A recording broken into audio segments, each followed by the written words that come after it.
नमस्कार रसिक मित्रांनो, नमस्कार. मल्हार कम्युनिकेशन्स प्रस्तुत हॉबी डू बी डू अर्थात लोकप्रियतेचं शिखर गाठणाऱ्या आजच्या आपल्या या संवाद कट्ट्याचा आपला अतिथी आहे एक बाल कलावंत की ज्यानं जळगावची बालरंगभूमी चांगल्यापैकी गाजवलेली आहे. हा आपल्या बालरंगभूमीचा चमकता सितारा आहे आणि जळगाव ते राज्यस्तरापर्यंत म्हणजे अमरावतीला झालेले 22वी स्पर्धा असो किंवा 21वी राज्य बालनाट्य स्पर्धा असो, त्याने आपल्या अभिनयाने प्रमाणपत्र मिळवलं, विशेष गुणवत्ता प्रमाणपत्र पहिल्यांदा, आणि नंतर जळगाव केंद्रासाठी त्याला तर रौप्य पदकसुद्धा मिळालेलं आहे. अत्यंत महत्त्वाचा हा विषय आहे मित्रांनो. म्हणजे कमी वयामध्ये इयत्ता 9वीत तो शिकतोय आणि त्याचं नाव आहे चिरंजीव प्रभुदत्त सुहास दुसाने. प्रभुदत्त, काय सुरेख नाव आहे बाळा तुझं. हां, आणि तुझं बघ म्हणजे मनापासून अभिनंदन आहे, कौतुक आहे. आमच्या या सगळ्या बघणाऱ्या समस्त कला रसिकांच्या वतीनं तुझं मनापासून अभिनंदन. कमी वयात तू उत्तुंग असं यश मिळवलेलं आहे. सहज साध्य ही गोष्ट नसते. तर मला सांग, हे सगळं कुठून आलं बरं? म्हणजे हे अभिनयाचं जे काही आपल्याला आवड निर्माण होते की नाही, तर ते बाळकडू मला माहिती आहे की तुझे बाबासुद्धा चांगल्यापैकी अभिनेते आहेत. तुझ्या घरातच तो वसा आणि वारसा आहे, नाही का? आणि पिढीजात तुझ्या आजोबांपासूनच म्हणजे मला तुमचा व्यवसायच तो आहे, कलाकुसर, सोनारी कलाकुसर, नाही का? ते पण सोपं नसतं. तर हे सगळं तुझ्या याच्यात आपसुकच आलेलं आहे, ते जेनेटिकली. तर मला सांग, पुन्हा तुझं अभिनंदन आमच्या समस्त मल्हार टीमच्या वतीनं. तुला जे अभिनयाचं रौप्य पदक पहिल्यांदा मिळालं जळगाव केंद्रासाठी, ते बालनाट्य कोणतं होतं बरं? ते बालनाट्य होतं दितवाऱ्या. बरं बरं बरं. आणि त्यातला तुझा रोल कोणता होता? आरव, जो की एक स्काउट गाईड स्टुडंट होता आणि त्याला एक आदिवासी पाड्यावर एक मिशनसाठी पाठवलं होतं की तुला इकडे लोकांमध्ये एक एज्युकेशनल मेंटॅलिटी डेव्हलप करायची होती. ओके, त्यासाठी पाठवलेलं होतं. अच्छा अच्छा अच्छा अच्छा. तुझी शाळा मला वाटतं सेंट जोसेफ ना? हो. रसिक मित्रांनो, मी तुम्हाला एक आठवण करून देतो. या मागच्या आमच्या बॅकड्रॉपवर तुम्ही बघताय जळगाव ते राज्यस्तर एका कलाकाराने केलेली कमाल आणि त्याने केलेली धमाल. तर त्याचं आपण गप्पा टप्पांच्या ओघामध्ये जाणून घेणार आहोत. त्याचा प्रवास नेमका कसा झालेला आहे. त्याला एकांकिकेत काम करायला आवडतं. हा छोटा कलाकार मोठ्याही स्पर्धेमध्ये भाग घेऊ इच्छितो, तितकं त्याची तयारी आहे. उत्तम टॅलेंट त्याच्यापाशी आहे आणि सगळ्यात महत्त्वाचं परिश्रम घेण्याची तयारी ही निश्चितपणाने त्याच्याकडे आहे. अभ्यासात ते उत्तम आहे. तर स्वाभाविकपणे वसा वारसा, मी मगाशी बाबांचा उल्लेख केला, तर काय त्यांच्याकडनं तुला प्रोत्साहन तर मिळतं, नाही का? प्रॅक्टिसला घेऊन जाणं, काय हवं नको ते बघणं, स्क्रिप्ट वाचून घेणं, हे असं उभं राहा, तुझे अंगविक्षेप असे असले पाहिजे, तुझे देहबोली अशी असले पाहिजे, तुझं टायमिंग असं असलं पाहिजे, वगैरे वगैरे. तर घरातून तुला हे मिळालं. आणि नंतर मग आपले जे काही तुझ्या टी शर्टवर नाट्यरंग, अमोल ठाकूर पण इकडे येऊन गेलेले आहेत, तुझे मित्र इकडे येऊन गेलेले आहेत आमच्या या संवाद कट्ट्यावर.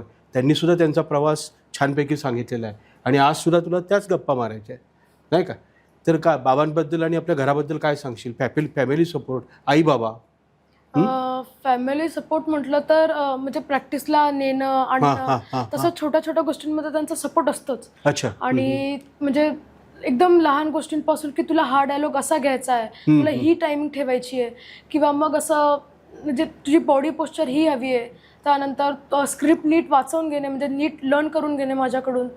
त्यानंतर मग त्यांचा म्हणजे मला असं कुठलाही क्षण वाटला नाही ज्यावेळेस त्यांचा असं मला फील झालं आहे की त्यांचा जो फॅमिली सपोर्ट आहे तो मला कमी पडतोय कुठे, नाटकांबद्दल असो, मग कुठलीही इतर गोष्टी असो. म्हणून छान छान छान. म्हणजे तू भाग्यवान आहेस एका अर्थाने. कारण काय, कला ही आपलं जीवन फार सुंदर आणि कलात्मक तर करते, पण समृद्ध पण करते, नाही का? मुळात जीवन जगणं ही एक कला आहे आणि नाट्यकला ही सर्वसमावेशक आहे. त्यात काय नाही बघ, तुला चित्रकला पण आहे, शिल्पकला पण आहे, नृत्य पण आहे, नाट्य तर आहेच आहे. सर्व कलांचा समावेश असलेली ही सर्वसमावेशक अशी कला म्हणजे नाट्यकला आहे. याला 5वा वेद पण म्हणतात. आपल्याला 4 वेद माहिती आहे, परंतु भरत मुनींचा नाट्यशास्त्र हा 5वा वेद असं म्हटलं जातो. आणि त्याच्यामुळे निश्चितपणानं तुमचं व्यक्तिमत्व विकास तर होतोच होतो. आता मला सांग, तुला जेव्हा पारितोषिक मिळालं, शाळेने कौतुक केलंच असेल, मुख्याध्यापक असतील, तुझे मित्रमैत्रिणी, काय होती त्यांची प्रतिक्रिया? म्हणजे जेव्हा मित्रांना माहिती पडलं की हां, हां, मला हां, असं रौप्य पदक किंवा अभिनय गुणवत्ताचं प्रमाणपत्र मिळालं, अच्छा. तर त्यावेळेस सगळ्यांनी मला अभिनंदन वगैरे केलं. अच्छा. आणि जे काही माझे शिक्षक होते त्यांनी स्वतःहून येऊन मला म्हणजे कॉंग्रॅट्स केलं की तू छान करतोय असं तसं. बरं. आणि जे मुख्याध्यापक होते शाळेचे त्यांनी सुद्धा मला ॲप्रिशिएट केलं की तू अजून पुढे करत जा. Very good, very good. छान. तू म्हणजे अगदी आपलं जे गप्पांचा सगळा जे काही प्रवास आहे की नाही, तो छानपैकी होतो आहे. तू उत्तरं पण चांगले देतोस. मला एक सांग मित्रा, की आपण म्हणजे तो सगळे रसिक मित्र जे आहे ना, मी इथं कमाल म्हटलेलं आहे आम्ही, तर ती कमाल नेमकी तू कशी केली? कारण तिथं अतिशय तज्ज्ञ, अनुभवी, प्रतिभासंपन्न असे सगळे परीक्षक असतात. त्यांनी ॲप्रिशिएट करणं आणि त्यांच्या सगळ्या त्या स्कीम ऑफ मार्किंगमध्ये तुझ्या खात्यावर गुण जमा होणं बालकलावंत म्हणून, हे सोपं नाही आहे, नाही का? मग तुझा आवडता रोल, तू केलेला रोल, पारितोषिक प्राप्त रोल, त्याची छोटीशी झलक मला वाटतं काय ते गाठोड्याचं गुपित होतं का? हो मग ते तू सादर करायला आवडेल तुला? हो चालेल. क्या बात आहे, होऊन जाऊ दे मग. हा रोल गाठोड्याचं गुपित यातला भावड्याचा पात्र आहे, जो की एक अनाथ मुलाचा आहे. तर म्हणजे त्या अनाथ मुलाला समाजाबद्दल असलेली चीड तर आणि त्यांना समजवण्याचा प्रयत्न इमोशनल प्रकारे केलेला आहे. तर तो असा आहे, ओ दादा अव द्या ना, अहो ताई अव नका देऊ 5 रुपये, अव 2 तरी द्या, ओ बाबा अव द्या की. नाही ये चिंगे किती जमलेत का? काय फकस्त हीस? आजकाल 2-4 रुपयाला बी माग झालीत बघ लोक.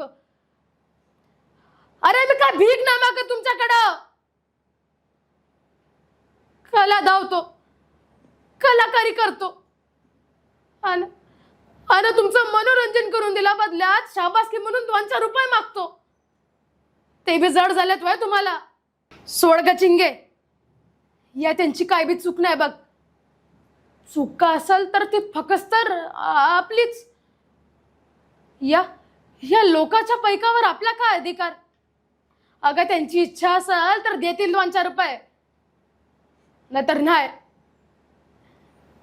अगं आपल्या माय बापाने सोडलंय का आपल्याला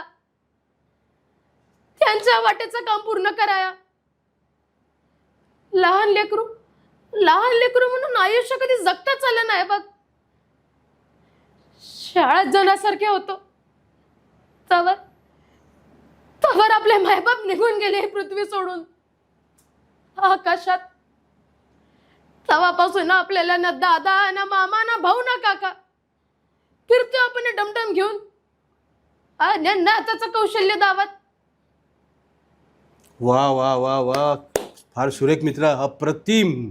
म्हणजे हे जे सादरीकरण तू केलंस ना, तर त्याच्यामध्ये सगळं म्हणजे आपण म्हणतो त्या भूमिकेत शिरणं, परकाया प्रवेश, दुसऱ्या अशा शरीरात त्या भूमिकेत, त्या पात्रात, त्या व्यक्तिरेखेमध्ये आपण प्रवेश करतो.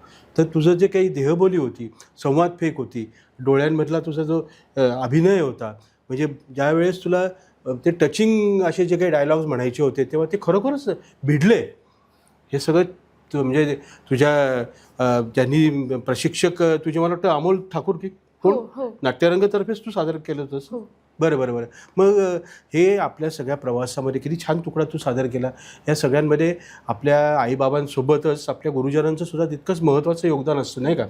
तर अमोल ठाकूर या आपल्या नाट्यगुरूंविषयी काय सांगशील तू? अमोल सर त्यांची शैली कशी आहे एखादे बालनाट्य बसवण्याची?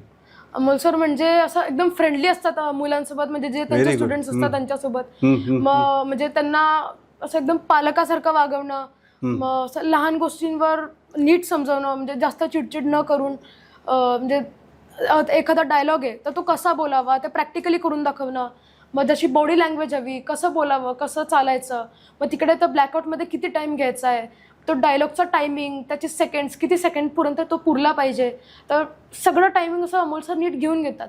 आणि मग इतर विषयांमध्ये सर असं एकदम फ्रँक असतात की हो, पण सरांना शिस्त लावून देतात सर, की म्हणजे सरांना डायलॉग हवा तर हवा आहे, तर शिस्त आहे. पण मग त्या प्रकारे एक असतं ना की रिकामं चिडचिड न करणं, तसं सरांचं नसतं तसं. बरं बरं बरं बरं बरं बरोबर आहे. म्हणजे ही सुद्धा सायकोलॉजी तुमच्या बालकलावंतांची ते सायकोलॉजी ओळखून नेमकी ट्रीटमेंट ते तुम्हाला देत असतात नाही का? हो. बरं बरं बरं बरं मग मला सांग, एकीकडे अभ्यास आणि दुसरीकडे नाट्याभ्यास, नाटकाचा सराव किंवा तालीम. कारण अगोदरच्या काळात असं म्हटलं जायचं की प्रॅक्टिस मेक्स मॅन परफेक्ट, पण अलीकडच्या काळात म्हटलं जातं की perfect practice makes man perfect. तर अभ्यास एकीकडे आणि दुसरीकडे नाटकाची तालीम, हे कसं तू बॅलन्स करतोस?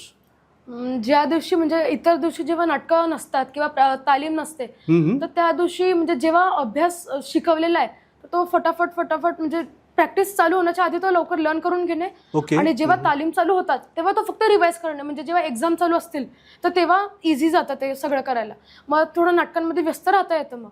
अच्छा, आणि अच्छा. जेव्हा एक्झाम चालू असतात तेव्हा जेव्हा फ्री टाइम भेटेल तेव्हा अभ्यास करायचा, आणि रात्री प्रॅक्टिस करून आल्यावर थोडं जेवण वगैरे करून लगेच अभ्यास, म्हणजे एक्झाम वगैरे नीट, मग परत तेच चालून जातं. अच्छा अच्छा अच्छा. बरं बरं बरं बरं बरं मग स्पर्धा सोडून तू सेंट जोसेफला इयत्ता 9वीमध्ये शिकतोयस ना, मग शाळेतल्या स्पर्धा करतोस किंवा गॅदरिंगमध्ये वगैरे त्यातला तुझा सहभाग असतो का? आणि आत्तापर्यंत कोणत्या कोणत्या पद्धतीचे कोणत्या प्रकारचे रोल्स तू प्ले केलेले? अच्छा, आता शाळेत मी गॅदरिंग वगैरे मध्ये असतोच, तर त्यात माझे रोल, मी प्रभू श्री राम यांचा रोल केला होता. वा. मग त्यानंतर मी त्यात मी गॅदरिंगमध्ये असतोच, तर त्यात मी एक रोल केला प्रभू श्री राम यांचा. त्यानंतर बंकिमचंद्र चॅटर्जी यांचाही केला होता. मग स्कूल असेंब्लीमध्ये असो किंवा त्याच्यात जे शॉर्ट ड्रामा आम्ही परफॉर्म करतो त्यात असतो. आणि शाळेच्या बाहेर इतरही असतात, म्हणजे दितवाऱ्या. मग माझं पहिलं नाटक होतं होय, हे हिंदू राष्ट्र आहे. हे एक राज्यनाट्य होतं ज्याला चिंतामण पाटील सर यांनी दिग्दर्शित केलं होतं. त्यानंतर दितवाऱ्या, म्हावरा घावलाय गो, गाठोड्याचं गुपित, परकल्याणम करोती स्म, धर्मदंड, अशी विविध नाटकं मी करत असलो. Very good. म्हणजे कमी वयामध्ये अगदी राज्यनाट्य मोठ्यांची स्पर्धासुद्धा तू खेळलास नाही का? खूप चांगलं आहे. आणि असंच यश हे भविष्यातसुद्धा तुला निश्चितपणाने मिळणार आहे, कारण तू प्रयत्नांची पराकाष्ठा करतो. आणि प्रयत्नांची पराकाष्ठा जो करतो ना, त्याला यशाचं चांदणं जे असतं ते निश्चितच गवसत असतं. तर असाच छान असा प्रवाससुद्धा चालू दे. बरं मग तुझी गाजलेली भूमिका जी आहे ती शंभू महाराजांची सुद्धा आहे. शाहू महाराजांची. शाहू महाराजांची. बरं बरं बरं बरं मग काय आहे ती पण झलक जरा आमच्या रसिक मित्रांना ते उत्सुक आहे बघ सगळे. मगाशी तू छान सादरीकरण केलं. आता शाहू महाराज.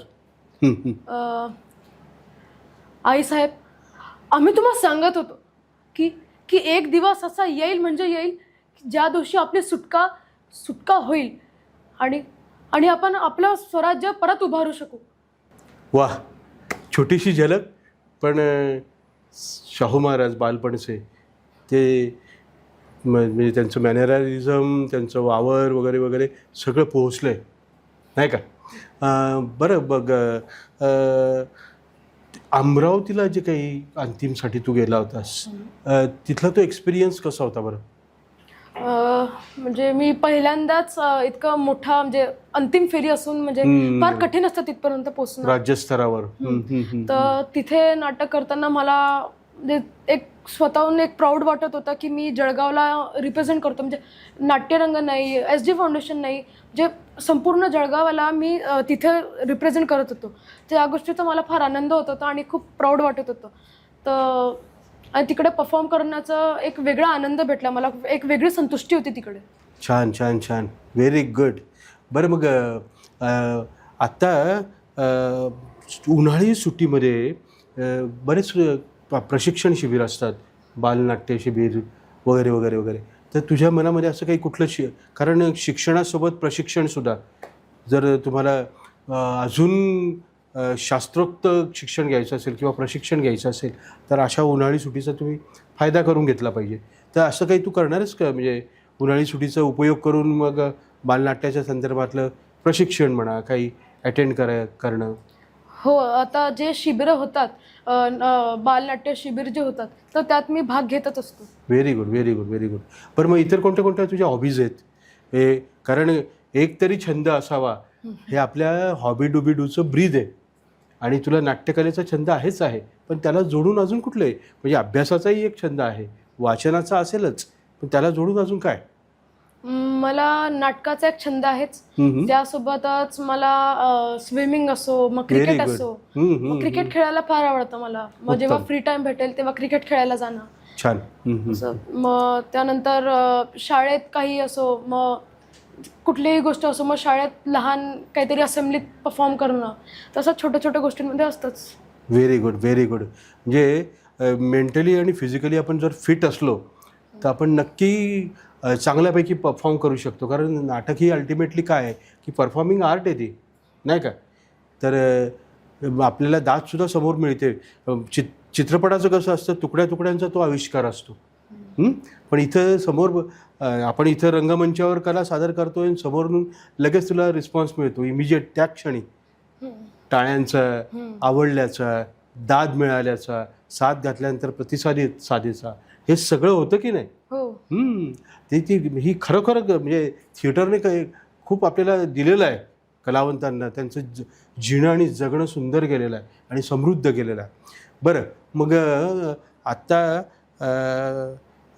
पुढली कुठली स्पर्धा की ठराविक स्पर्धा करतोस की आता अजून काही याच्या पलीकडे जाऊन अजून काही करायचा विचार आहे?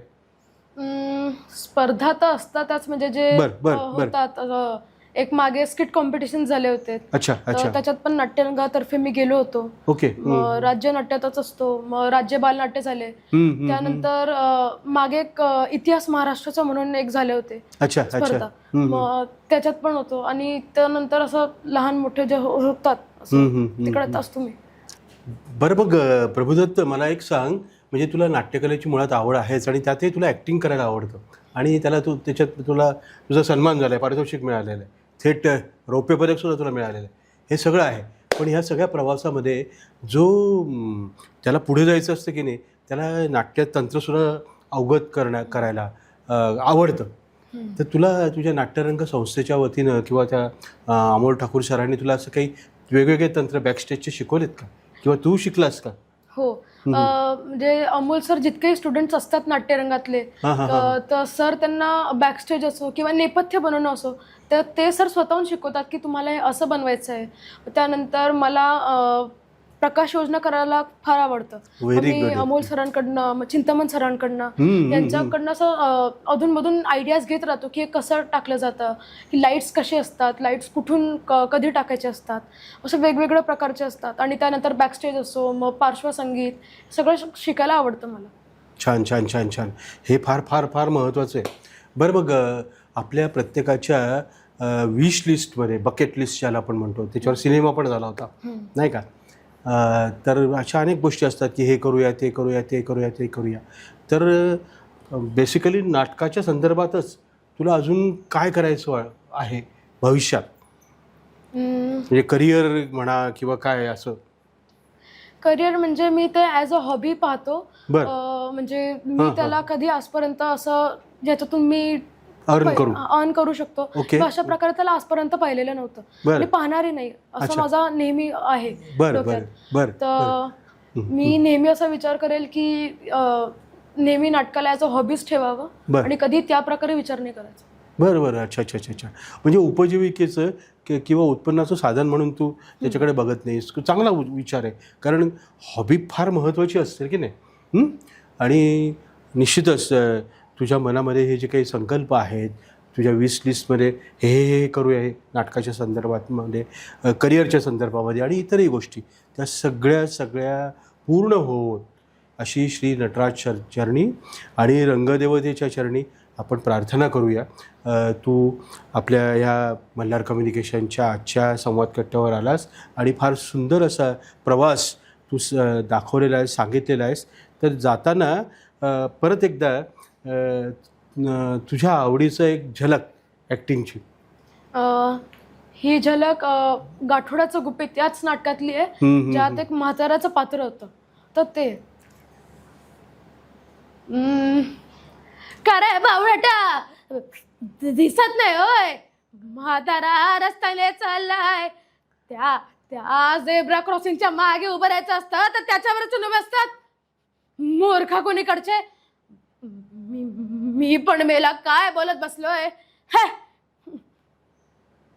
Very good. वा वा वा वा वा. ते आवाजातलं शेकिंग सगळं ते बेअरिंग म्हाताऱ्याचं जे आहे ते छान वठवलेलं आहेस मित्रा. तू आलास आणि आपल्या छान छोटेखानी अशा गप्पा झाल्यात आणि आपल्या इतर बालकलावंतांना ते इन्स्पायर होतील, तुझ्याकडनं प्रेरणा घेतील अशा पद्धतीचा प्रवास तू कथन केलेला आहेस आणि काही गोष्टीसुद्धा तू सादर केल्या आहेत, काही प्रसंग या ठिकाणी जिवंत केलेले आहेत. तर पुन्हा मल्हारच्या आमच्या अख्ख्या टीमच्या वतीनं तुला मनापासून धन्यवाद देतो आणि तुझ्या भविष्यासाठी तुला म्हणजे तुझं शुभचिंतन आम्ही करतो. All the best. Thank you. Thank you. नमस्कार. नमस्कार, मी प्रभुदत्ता सुहास दुसाने. मल्हार कम्युनिकेशनच्या हॉबी डुबी डू या संवाद कट्ट्याला आज मी आलो आणि आज मी इथे भेट दिली. तर माझ्याचसारख्या भरपूर असे हौसी कलाकार आहेत जे इथे येऊन गेलेत. असे लोक ज्यांना विविध प्रकारांचे छंद आहेत त्या लोकांना हे इथे बोलवतात. हे फार स्तुत्य उपक्रम आहे, जेणेकरून ज्या लोकांमध्ये कॉन्फिडन्स डेव्हलप झालेला नसतो त्या लोकांना इथून कॉन्फिडन्स भेटतो, प्रेरणा भेटते. तर याच व्हिडिओला तुम्ही लाईक करा, शेअर करा, सबस्क्राईब करा आणि कमेंट करा. धन्यवाद.